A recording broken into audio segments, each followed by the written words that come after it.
श्री शिवाय नमस्तुभ्यम। दोस्तों, शिव शक्ति उपाय चैनल में आपका हार्दिक स्वागत है। जैसा कि शरद पूर्णिमा माँ लक्ष्मी को बहुत ही प्रिय है। कहते हैं कि इस दिन माँ लक्ष्मी सुबह धरती पर आती हैं। शरद पूर्णिमा को जागरी पूर्णिमा या कौमुदी व्रत नामों से जाना जाता है। ऐसा कहा जाता है कि इस दिन माँ लक्ष्मी का जन्म हुआ था, इसलिए देश के कई हिस्सों में माँ लक्ष्मी की पूजा अर्चना की जाती है। इस स्थिति को धनदायक माना जाता है। कहा जाता है कि इस दिन माँ लक्ष्मी धरती पर आती हैं। चंद्रमा इस दिन 16 कलाओं से पूर्ण होता है। ऐसा कहा जाता है कि इस दिन चंद्रमा की किरणों से अमृत बरसता है। हर महीने में पड़ने वाली पूर्णिमा तिथि पर व्रत करने से भगवान विष्णु और माँ लक्ष्मी की विशेष कृपा मिलती है। तो अब सुनाते हैं आपको पूर्णिमा, शरद पूर्णिमा की व्रत कथा। वीडियो अच्छी लगे तो लाइक शेयर सब्सक्राइब जरूर करना, जिससे आपको आगे वीडियो मिलती रहे। और कमेंट बॉक्स में जय माँ लक्ष्मी जरूर लिखना। माँ लक्ष्मी और भगवान विष्णु का आशीर्वाद प्राप्त करने के लिए एक साहूकार की 2 बेटियां महीने में आने वाली हर पूर्णिमा को व्रत किया करती थीं। इन दोनों बेटियों में पूर्णिमा का व्रत बड़ी बेटी पूरे विधि विधान से पूर्णिमा का व्रत करती थी, लेकिन छोटी बेटी जो थी नियमों का पालन उस तरह नहीं करती थी। नियमों को आडंबर मानकर अनदेखी किया करती थी। जैसे कि दोनों बेटियां बड़ी हुईं, साहूकार ने दोनों बेटियों का विवाह कर दिया। बड़ी बेटी के घर समय पर स्वस्थ संतान का जन्म हुआ समय पर, बल्कि छोटी बेटी को संतान हुई, लेकिन उसकी संतान जन्म लेती ही जन्म तोड़ देती थी। जब उसके साथ ऐसा हुआ 2 से 3 बार हो गया, तो उसने एक ब्राह्मण को बुलाकर अपनी पूरी व्यथा उसको सुनाई और साथ ही इसका उपाय बताने के लिए भी कहा। उसकी सारी बात सुनकर कुछ प्रश्न पूछने पर ब्राह्मण ने उससे कहा कि तुम पूर्णिमा का व्रत अधूरा करती हो, इस कारण तुम्हें व्रत का पूरा फल प्राप्त नहीं होता। तुम अधूरे व्रत का दोष लगा हुआ है आपको।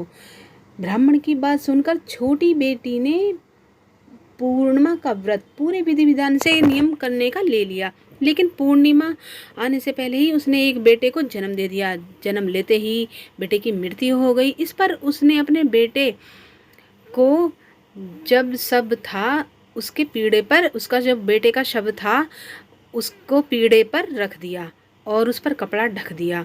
फिर उसने बड़ी बहन को बुलाया और बैठने को वही पीढ़ा दे दिया। जैसे ही बड़ी बहन उस पीढ़े पर बैठने लगी, उसके लहंगे की किनारी जो बच्चे से छू गई, और जैसे ही छुई तो बच्चा तुरंत ही छूकर बच्चा रोने लगा। इस पर बड़ी बहन पहले तो डर गई, लेकिन फिर छोटी बहन पर क्रोधित होकर उसे डांटने लगी। क्या तुम मुझ पर हत्या का दोष और कलंक लगाना चाहती हो? मेरे बैठने से बच्चा मर जाता तो? इस पर छोटी बहन ने उत्तर दिया, यह बच्चा मरा हुआ था तो मरा हुआ तब पहले ही था दीदी। तुम्हारे जब और तप स्पर्श के कारण यह जीवित हो गया है। पूर्णिमा के दिन जो तुम व्रत और तप किया करती हो, उसके कारण तुम दिव्य तेज से परिपूर्ण और पवित्र हो गई हो। अब मैं भी तुम्हारे ही तरह व्रत और पूजन करूंगी। जिसके बाद उसने पूर्णिमा व्रत विधि विधान से पूरे अच्छी तरह से किया और इस व्रत के महत्व और फल का पूरे नगर में प्रचार किया। जिस प्रकार माँ लक्ष्मी और भगवान विष्णु ने साहूकार की बड़ी बेटी की कामना को पूरी करी, सौभाग्य प्रदान करा, वैसे ही हम सभी पर कृपा करें। कहते हैं कि इस कथा को सुनने मात्र से हमें बहुत ही मोक्ष की प्राप्ति होती है, विशेष फल मिलता है। और विधि जरूर जान लीजिए। शरद पूर्णिमा के दिन आपको सुबह जल्दी उठना है। अगर आप कार्तिक नहाना चाहते हैं तो आज के दिन से ही स्टार्ट कर दीजिए और अपने इष्ट देव को समझकर ही संकल्प व्रत का ले लीजिए। ध्यान रखिए कि पूजा के स्थान को अच्छी तरह साफ सुथरा रखें। इसके बाद माँ लक्ष्मी और भगवान विष्णु की प्रतिमा को स्थापित करें। इसके बाद मूर्तियों को उसके आसन पर रखकर जल से पवित्र कर लें, गंगा जल से। इसके बाद उन्हें गंध, अक्षत, पुष्प, धूप, दीप, निवेद, तांबुल, सुपारी और दक्षिणा आदि अर्पित करें। इसके बाद पूजा और व्रत का संकल्प दोहराएं।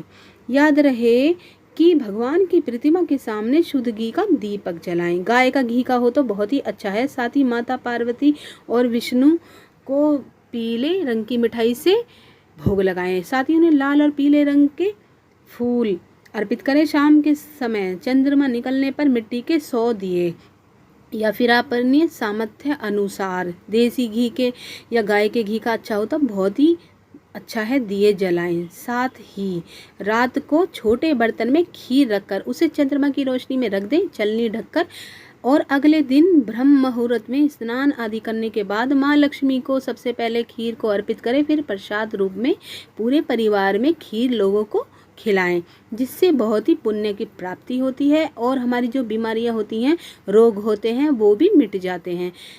और रात भर साथ चांद की रोशनी में उसमें और भी गुण आ जाते हैं। सुबह सुबह इस खीर का सेवन करने से सेहत अच्छी होती है। शरद पूर्णिमा पर रात भर जागने पर माँ लक्ष्मी की आराधना करनी चाहिए। व्यक्ति को शरद पूर्णिमा की रात को कम से कम व्यक्ति को कुछ घंटे चंद्रमा की चांदनी में कुछ घंटे बैठना चाहिए।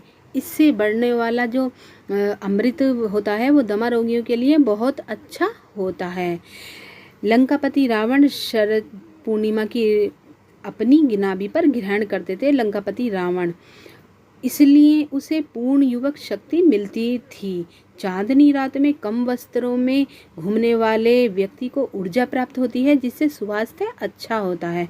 शरद पूर्णिमा की रात्रि में चंद्रमा की तरफ एक अटक निहारने से या सुई में धागा पिरोने से नेत्रों की ज्योति बढ़ती है। तो शरद पूर्णिमा की व्रत कथा आपको कैसी लगी? अच्छी लगी हो तो लाइक, शेयर, सब्सक्राइब जरूर करिएगा और कमेंट बॉक्स में जय माँ लक्ष्मी जरूर लिखिएगा। तो तब तक के लिए विदा लेते हैं। ओम नमः शिवाय दोस्तों।